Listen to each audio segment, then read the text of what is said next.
Bonjour à toutes et tous, j'espère que vous nous entendez bien. Bonjour chère Federica, bienvenue dans ce troisième webinar, une série de webinars menés par Sweep.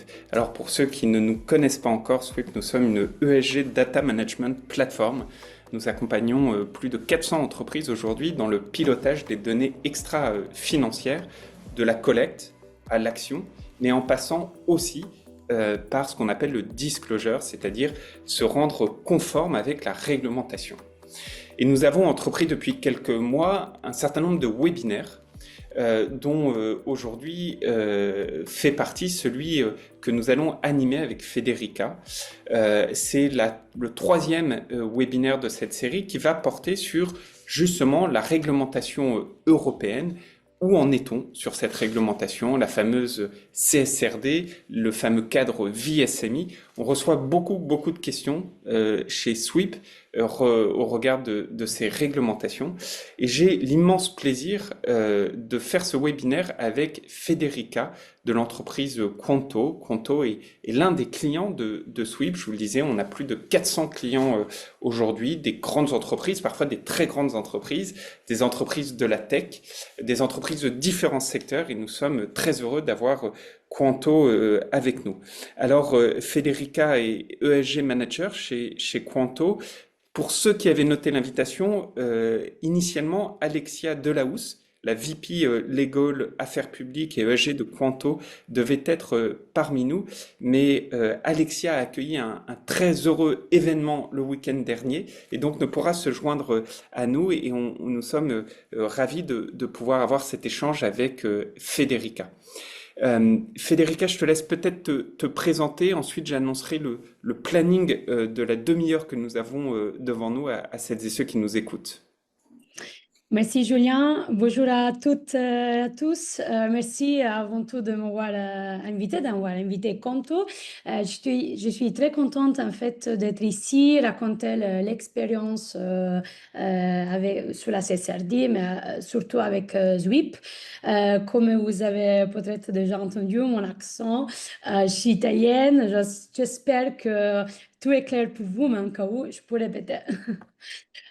Pour donner juste de contexte, Quanto, c'est une entreprise française née en 2017, et l'ambition qu'on a de faciliter la gestion bancaire au quotidien pour le PME et les indépendants grâce à un compte pro en ligne associé à des outils de facturation, de pré-comptabilité et aussi gestion des dépenses. On est présent aujourd'hui dans 8 pays européens. On compte 1600 employés et nous accompagnons plus de 600 000 entreprises européennes dans leur croissance. Voilà. Merci beaucoup Federica. Alors je vous le disais, on a une petite demi-heure devant nous.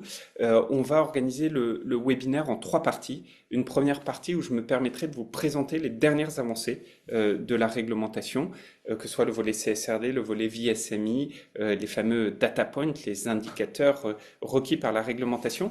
Ensuite, nous aborderons une deuxième phase dans ce webinaire où je passerai la parole à Federica. Plus exactement, je poserai plusieurs questions à Federica sur son retour d'expérience. Pourquoi Quanto, alors que Quanto n'est pas soumis aujourd'hui à la réglementation CSRD, pourquoi Quanto a tout de même décidé de publier un reporting CSRD?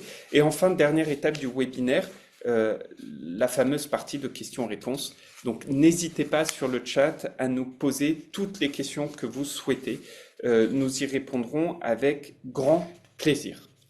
Première partie, donc je l'évoquais, le point sur la réglementation. Vous avez évidemment entendu parler de ce paquet de lois dit Omnibus, c'est-à-dire un nouveau règlement qui vient actualiser la réglementation dite CSRD. Ce volet Omnibus a connu ces dernières semaines un certain nombre d'avancées significatives, notamment un vote dans ce qu'on appelle le comité jury, c'est-à-dire le comité des affaires légales du Parlement européen. Ce vote faisait suite à toutes les discussions ayant eu lieu en amont et était attendu notamment sur un certain nombre de critères sur lesquels le Parlement européen et singulièrement sa commission des affaires légales devait se positionner. Et l'un des principaux enjeux était le positionnement du Parlement européen sur les seuils. À partir de quel seuil devrais-je, en tant qu'entreprise, me conformer à la réglementation européenne et notamment la CSRD? Le 13 octobre dernier, c'est-à-dire lundi de la semaine dernière, le comité jury des affaires légales du Parlement a voté en faveur de nouveaux seuils, un seuil à 1000 employés et 450 millions d'euros de chiffre d'affaires. Dit autrement, toutes les entreprises au-dessus de 1000 employés et de 450 millions d'euros de chiffre d'affaires devra reporter au titre de la CSRD, c'est-à-dire se conformer à cette réglementation. C'est le premier élément qui est très important, un élément qui va nous conduire ensuite à un vote en plénière, c'est-à-dire tout le Parlement européen, vote qui doit avoir lieu cette semaine et qui, a priori, vraiment de manière très très probable, viendra confirmer ce seuil de 1000 employés et de 450 millions d'euros de chiffre d'affaires. Ensuite, ce seuil sera débattu dans ce qu'on appelle l'enceinte du trilogue, c'est-à-dire le régulateur qui est le Parlement européen, mais aussi le régulateur qui est le Conseil européen, c'est-à-dire les ministres européens. C'est la spécificité européenne, il y a deux co-législateurs, le Parlement et le Conseil, qui vont se réunir dans la même salle avec la Commission européenne pour finaliser ces seuils. Et là aussi, il est fort à parier que nous arrivions sur ce seuil à 1000 employés et 450 millions d'euros de chiffre d'affaires, tout simplement parce que la position du Conseil est assez proche de la position du Parlement européen sur ces seuils. Et donc, la négociation finale au titre de ce trilogue devrait, a priori, atterrir sur ce sujet. Autre point très important, évidemment, les entreprises en dessous de ce seuil n'auront pas à reporter au titre de la CSRD, mais pourront le faire au titre d'un cadre dit volontaire, le fameux VSMI. Il y a eu beaucoup de débats pour savoir est-ce que ce serait le VSMI, est-ce que ce serait un VSMI++, etc., etc.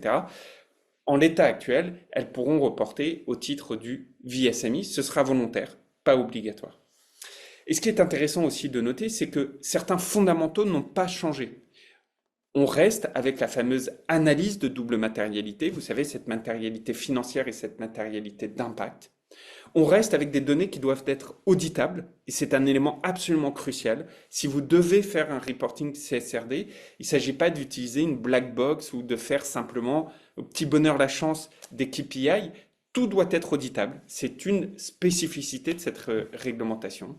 Et enfin, un dernier élément qui me tient particulièrement à cœur, qui est l'extraterritorialité de la CSRD. Si parmi ceux qui nous écoutent, certains ont des entreprises étrangères, songez que la CSRD a, au moment où je vous parle, toujours son caractère extraterritorial, des seuils qui varient, des seuils avec différents moments de déclenchement. C'est un peu complexe. Si vous avez des questions, j'y reviendrai avec plaisir, mais une CSRD qui sera extraterritoriale. Ça, c'est au niveau législatif, et en parallèle, on a un niveau réglementaire, c'est-à-dire les data points, vous savez, ces fameux ESRS. Les différents ESRS sont composés eux-mêmes de data points, et au moment d'Omnibus, on avait jusqu'à 1160 data points qui potentiellement pouvaient être renseignés, étant entendu que seuls les data points matériels devaient être renseignés par une entreprise. On était aux alentours de 4 à 500 en moyenne. L'EFRAG, qui est une sorte d'institut qui conseille la Commission européenne, vient de terminer une consultation sur que doivent devenir ces 1160 indicateurs. Consultation terminée qui va conduire l'EFRAG à proposer à la Commission européenne d'ici le mois de novembre une nouvelle batterie d'indicateurs qui viendront se substituer aux 1160 indicateurs. Alors qu'est-ce qu'on peut en dire au moment où je vous parle? Premier point, qu'il y aura a priori entre 350 à 450 indicateurs au lieu des 1160. Que ces indicateurs seront à la fois quantitatifs mais aussi qualitatifs. Fut un temps, il y avait la question de ne faire que du quantitatif. Non, l'EFRAG a dit on reste sur du quantitatif et du qualitatif. Et troisième élément, que les indicateurs qui étaient des indicateurs volontaires jusqu'à présent, pour certains d'entre eux, seront plutôt des guidance, et en revanche, la réduction d'un peu plus de 50%, proche de 60%, viendront sur les indicateurs dits mandatory, obligatoires. Bon an, mal an, qu'est-ce qu'il vous faut retenir? Si vous êtes en dessous de 1000 employés, 450 millions d'euros de chiffre d'affaires, vous pourrez reporter sous le VSMI ou vous dire, même si vous n'avez pas à le faire, que vous reportez sous la CSRD, parce que vous y trouvez un véritable avantage, ce en quoi je crois. Deuxième élément, vous êtes au-dessus de 1000 employés, 450 millions d'euros de chiffre d'affaires, vous aurez à reporter sous la CSRD. Pour les entreprises de la vague 1, ben, c'est toujours la même chose. Pour les entreprises de la vague 2, ça deviendra obligatoire avec un reporting en 2028 sur les données fiscales 2027. Et vous aurez environ 400, disons 400 indicateurs data point à renseigner. Voilà ce qu'on peut dire de la réglementation au moment où je vous parle. Pardon si j'ai été un peu long, mais c'est assez complexe en réalité. Ce que je vous propose, c'est de prendre des questions à la toute fin et de passer sans plus attendre la parole à Frédérica. Frédérica, donc, on le disait en introduction, Quanto, jusqu'à présent, n'avait pas l'obligation de faire le reporting CSRD. Pourquoi avoir choisi de faire un reporting CSRD, mais de manière volontaire? Oui, merci aussi pour l'intro parce que c'est vrai, c'est un sujet hyper complexe mais gérable. Nous avons choisi en fait de publier en avance pour deux raisons principales. La première, parce que nous voyons la durabilité comme un vrai levier stratégique et pas seulement un levier de réglementation. Et deuxième, parce que ça nous laisse le temps pour nous préparer et traiter la CSRD comme une opportunité de transformation dans l'entreprise. Concrètement, en fait, il nous aidait à réallouer les ressources vers la création de valeur à long terme, réduire les risques pour l'entreprise et renforcer la confiance de notre partie prenante. En fait, on ne doit pas attendre qu'il y ait une réglementation pour penser en ESG, en stratégie ESG, mais on le peut faire d'avance. Le cadre CSRD, vu que c'est bien structuré et vu qu'il touche vraiment toute la value chain de l'entreprise, c'est un bon exercice à faire aussi pour comprendre les difficultés, les risques et comprendre peut-être les points fiables où on n'est pas prêt à, oui, on n'est pas prêt à gérer. Et en fait, chez nous, ça déclenchait deux choses en particulier. Le premier, c'était vraiment de structurer notre stratégie SG. Nous, on n'avait même pas une équipe dédiée à l'ESG. On l'a fait presque au même moment où on a décidé de faire notre double matérialité. Grâce à ça, on a compris c'est quoi la base de notre stratégie. Et deuxième, on a avancé sur des sujets où on avait seulement une intuition, on avait seulement une idée, mais on n'avait jamais vraiment discuté avec notre leadership, on n'avait pas consulté autre équipe. Ça, c'est vraiment un exercice que nous a ouvert vers les autres équipes, vers notre client aussi. Publier en avance, comme j'ai dit, c'est vraiment, il te donne le temps d'apprendre. C'est une réglementation complexe, longue, et aussi il te donne la possibilité de internaliser euh, les know-how et aussi trouver des partenaires comme Zwip adaptent pour les exercices. Voilà, c'était ça. Merci infiniment, Federica. Moi, je suis très en phase avec ce que tu viens de dire. Aujourd'hui, chez Sweep, on a à peu près 400 clients, dont près d'une centaine qui ont le module dit CSRD. Et donc, on accompagne des entreprises avec différentes maturités. Et ce qu'on voit, tu l'as dit, c'est peut-être complexe, en fait, c'est surtout exhaustif, mais c'est gérable. Euh, c'est un sujet de data, donc d'IT, mais aussi de gouvernance, comme tu l'as dit. Et moi, je suis persuadé qu'on peut même, grâce à un outil comme Sweep ou d'autres, vous rendre la CSRD utile, grâce par exemple à l'approche impact, risque, opportunité. Cette CSRD, elle a toujours été vue comme du disclosure. Or, une réglementation qui n'est là que pour faire du disclosure, ça n'a aucun sens. Elle doit être vue aussi comme ce qui permet d'accompagner l'entreprise dans sa transformation. Et cette analyse d'impact, risque, opportunité en est véritablement le visage. Quel est pour toi, au regard de ton retour d'expérience, les bénéfices que Quanto a tirés de ce premier rapport CSRD? Ouais, ma réponse est vraiment liée à ton commentaire. En fait, on a des bénéfices très concrets pour la stratégie, mais aussi pour le quotidien. En fait, d'abord, nous avons clarifié notre IRO. Ça veut dire impact, risque, opportunité. Et nous les avons reliés à des décisions de business, parce qu'en fait, c'est la CSRD qui nous demande, mais c'était un bon exercice à faire, un bon matrix. Et maintenant, nous voyons mieux ce qui peut toucher notre chaîne de valeur, nos coûts et notre croissance aussi. Et ensuite, nous avons mis en place un données fiable et transparente. En fait, dans un cadre ESG, et avec la réglementation, on a un cadre ESG plus clair, des rôles bien définis et des traces d'audit. Parce que comme tu l'as dit avant, Julien, la CSRD, c'est particulier aussi parce que tout doit être audité. Ça change aussi notre relation interne avec notre équipe, le reste de Conto. On passe dans un narratif à des chiffres comparables. Avec la CSRD, on a aussi mis en place des KPI, des data points, qui avant peut-être il existait, mais c'était pas fixé, c'était pas clair. Cela, en fait, nous aide vraiment à choisir entre les projets et fixer des objectifs mesurables. C'est important aussi car quand vise le statut d'établissement de crédit, aujourd'hui nous on est un établissement de paiement. So, déjà avec la CSRD, l'exercice qu'on a fait cette année, on peut dire qu'on est pas mal en fait. On a demandé d'être en banque et le cadre SG, c'est important, spécialement pour renforcer la confiance des régulateurs et des investisseurs. Nous voyons aussi trois effets positifs parmi tous les bénéfices. Le premier, c'est plus d'efficacité. Grâce aussi à Zwip, on a moins de tâches manuelles à faire parce qu'on a des définitions maintenant communes.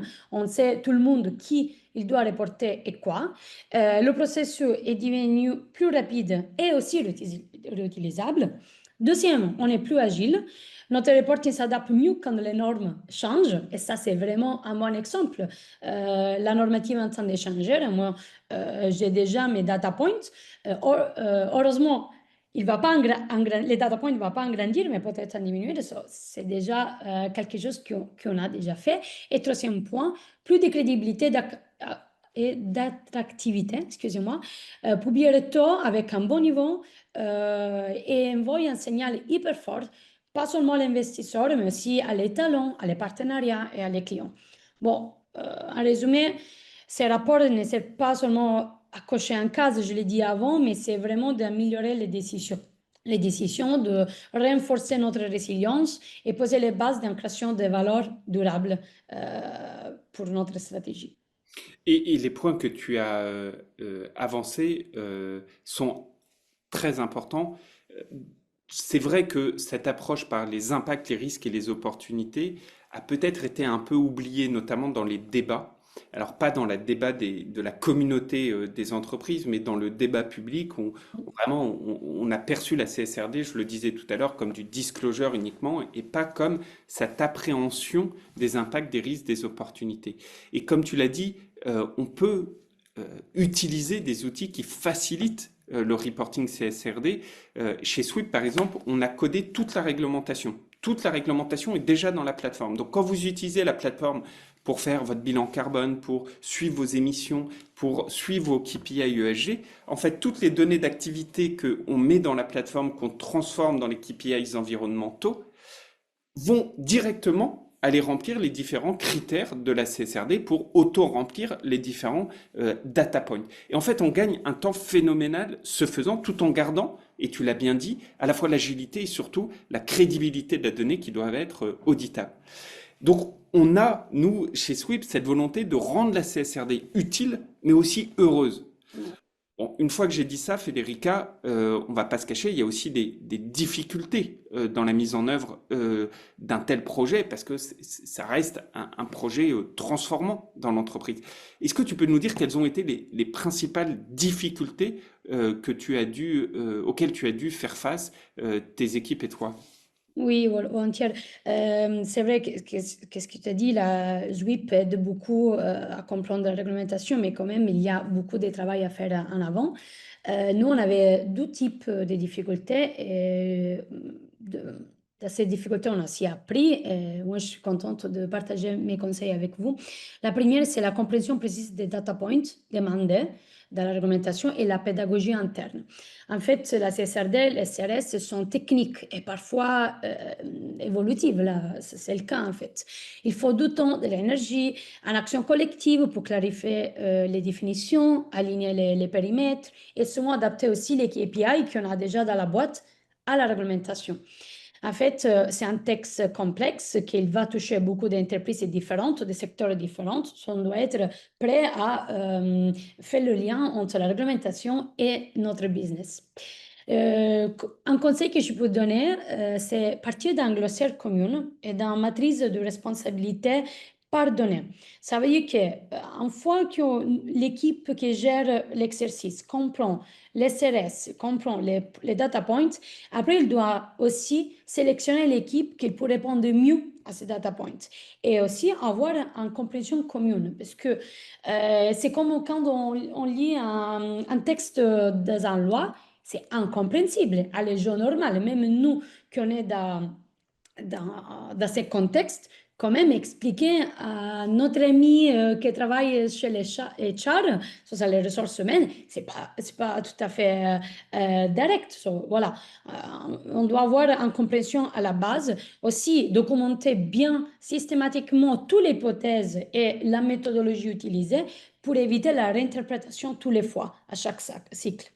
Deuxièmement, la collecte, la consolidation et la validation de ces points. Rassemblons toutes les données nécessaires, c'est compliqué. Il y a beaucoup de travail à faire avant, surtout parce que toutes les données, comme j'ai dit, sont un peu dispersées dans l'équipe et dans différents outils. Ça implique un peu un travail manuel qui n'est pas négligeable au début, mais une fois que ça c'est fait et que c'est clair qu'on a une matrice, qu'on a un database, là on utilise Excel, ok? Mais après on a translé tout sur Zwip et là maintenant c'est notre, notre blueprint, c'est notre matrice et où c'est facile de centraliser les sources, et tracer les data points et contrôler la cohérence aussi. Un conseil que je peux donner à l'équipe qui s'approche à la CSRD, d'avoir un chef de projet qui définit vraiment le calendrier, fixer les délais précis, effectuer des contrôles de cohérence si nécessaire entre les data points et assurer que tout le monde a compris l'exercice. Essayez pas de mettre un poids excessif à votre équipe qui vous aide, parce que sinon vous avez un résultat contre-productif. C'est mieux d'aller là-bas quand vous êtes clair, quand dans votre tête déjà clair. Et là, c'est l'équipe qui doit juste répondre à ces data points, répondre à votre question et leur job est fini. Ça, c'est, je pense, les défis que tout le monde va rencontrer sont les classiques. Après, peut-être, Julien, toi, autre en tête, vu l'expérience de tes clients. Non, mais je crois que tu les as bien résumés. Vu que le temps passe, j'aurais deux dernières questions, Federica, Ouais. avant de répondre aux questions que vous êtes nombreux à en avoir posées dans le chat, donc on va y répondre. Deux dernières questions. On a parlé CSRD, on a parlé de cette réglementation. On voit, et un exemple était Produrable, où il y a un an, toutes les tables rondes à Produrable portaient sur le disclosure, sur la réglementation. Cette année, on était beaucoup plus sur la rentabilité, le fameux ROI. On était Mm. passé du IRO au ROI, si je puis dire. Euh, c'est évidemment incroyablement important, cette rentabilité, ce retour sur investissement. Ça dépend des temporalités, temps long, temps court. Comment, chez Quanto, tu perçois la relation, la corrélation entre la durabilité et la rentabilité, et quels sont les conseils que tu peux donner à ceux qui nous écoutent sur les arguments qu'ils peuvent porter en interne pour convaincre chacun d'avancer sur ce sujet de la Mm. sustainability? Oui, c'est vrai, je suis d'accord avec toi sur ça. Il y a beaucoup de ces sujets et même chez Compte, il y a toujours la question, OK, et c'est quoi mon return on investment? C'est dur à répondre, je suis honnête avec toi. Alors, avant tout, chez Compte, moi, nous, les gens qui sont parmi le ESG, qui connaissent bien les sujets, ils comprennent le lien. Mais c'est vrai, je trouve que c'est important à faire de la pédagogie, montrer à les équipes, à ton leadership, le lien entre la durabilité et la rentabilité. On a beaucoup d'exemples qu'on peut ramener, mais nous, par exemple, l'approche qu'on a personnellement est de dire, OK, je vais chez une équipe et je dis, c'est quoi ton objectif? C'est quoi que tu voulais faire? Je voulais faire ça, ça, ça. Bien. Par exemple, mon équipe tech, il voulait réduire les coûts de Amazon Cloud. OK? Et c'était trop. Et ils se sont trouvés en moyenne pour réduire les coûts. En faisant ça, moi, je l'aidais aussi à réduire l'empreinte carbone. So, pas seulement on a réduit les coûts, on a réduit le poids de notre cloud, mais on a aussi réduit notre empreinte carbone. Et ça, c'était un exemple stupide, ok, c'est vraiment direct. Il y a autre. C'est important pour moi de parler avec l'équipe, comprendre leur objectif pas euh, et travailler avec eux pour comprendre comment on voit la rentabilité et comme nous, qui sommes l'expert de l'ESG, on peut lier la durabilité avec ça. Moi, en tout cas, je peux dire, je suis un peu déçue par le recul récent de l'Union européenne sur la réglementation, mais j'espère que quand même les entreprises vont contribuer à utiliser les données extra-financières, comme celle de la CSRD, comme un vrai levier stratégique, et pas seulement pour faire de la réglementation, pas pour être compliant. Ça aussi, utiliser ça dans la stratégie. Et en une minute, en quoi Sweep, justement, t'aide pour gérer cette donnée extra-financière et en créer de la valeur?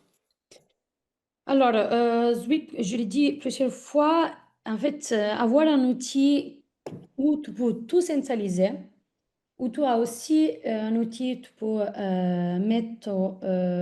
intégrer les résultats de la double matérialité des IRS, relier ça à des indicateurs et des objectifs. Et c'est important parce que quand tu vas parler avec ton équipe, tu as besoin de parler la langue commune, que c'est KPI, Return of Investment, etc.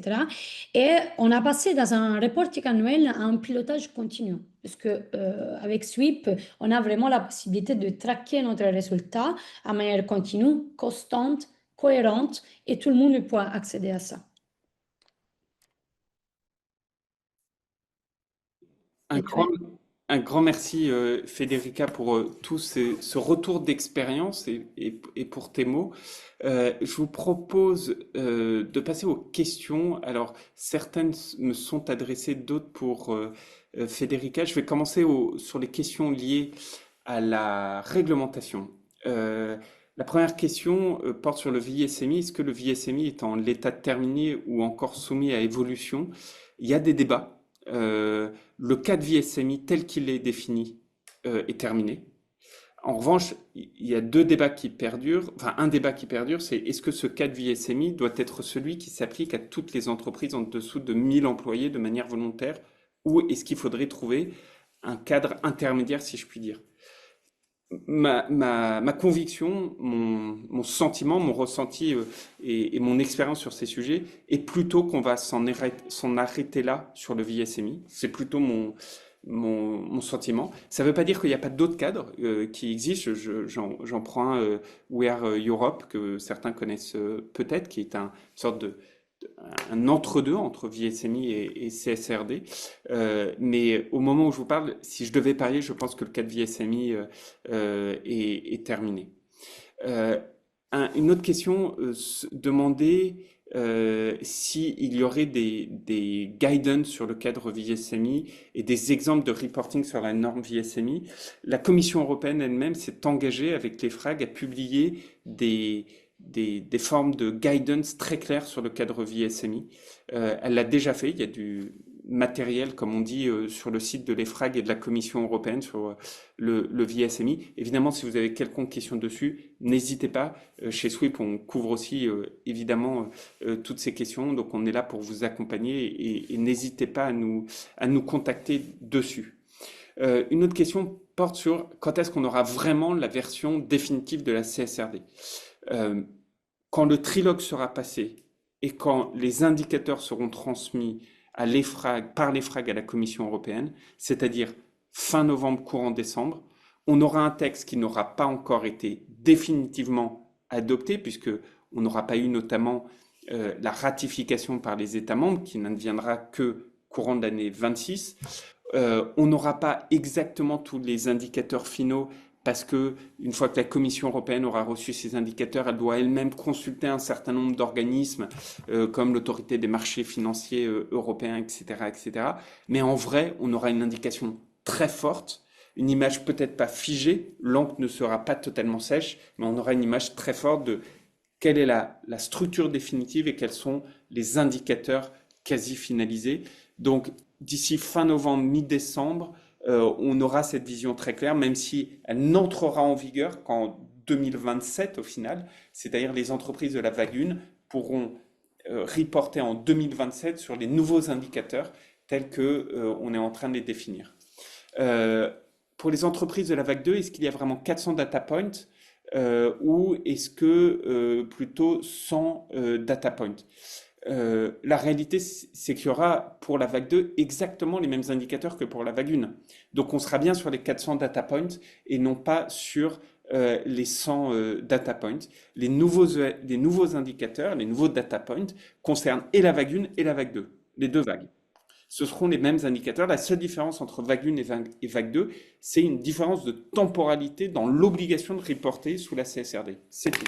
Et toujours la même histoire, vous devrez faire d'abord votre analyse de double matérialité et vous ne devrez renseigner, c'était une autre question, uniquement les indicateurs parmi ces environ 400 qui sont matériels pour votre propre activité, soit matérialité d'impact, soit matérialité financière. Aline Walter demande enfin une question sur qu'en est-il de la vague 3. Alors la vague 3, elle a disparu. La vague 3, c'était une vague sur les PME cotées, les listed SMI. Cette vague 3 n'existe plus, on n'a plus que la vague 1 et la vague 2, puis une autre vague qui va devenir la vague 3, mais qui n'est pas la même que celle d'avant, qui est la vague sur l'extraterritorialité, qui elle devrait advenir en 2029 sur 2028. Donc je résume, vague 1, elle est déjà en cours, en 26 c'est comme en 25, en 27 ce sera les mêmes indicateurs, les nouveaux indicateurs, les 400, et la vague 2, c'est en 28 sur 27 sur les nouveaux indicateurs, encore les 400 indicateurs. Enfin, une dernière question pour toi, Federica, qui aura donc le mot de la fin. On nous pose la question sur les IRO, et notamment sur le fait que ces IRO sont très utiles. Comment vois-tu la chose? Est-ce qu'il nous faut renouveler l'identification des IRO chaque année? Ou est-ce que les IRO, une fois que tu les as identifiés, on peut se dire qu'ils ont une forme de pluriannualité? Oui, on peut dire qu'il peut rester, ça dépend de votre état de business. Par exemple, nous, on a fait notre IRSO il y a 1 an et demi. Et bien sûr, on va réviser ça quand on va devenir établissement de crédit, si on a la licence. Mais non, normalement, si le business est stable, 12 années, 3 années, ça va. Mais à voir, ça dépend de l'entreprise. Super. Eh bien, écoutez, un immense merci à toi, chère Federica. Merci. Désolé, on a dépassé un petit peu, il est 35, mais on avait commencé avec 2-3 minutes de retard.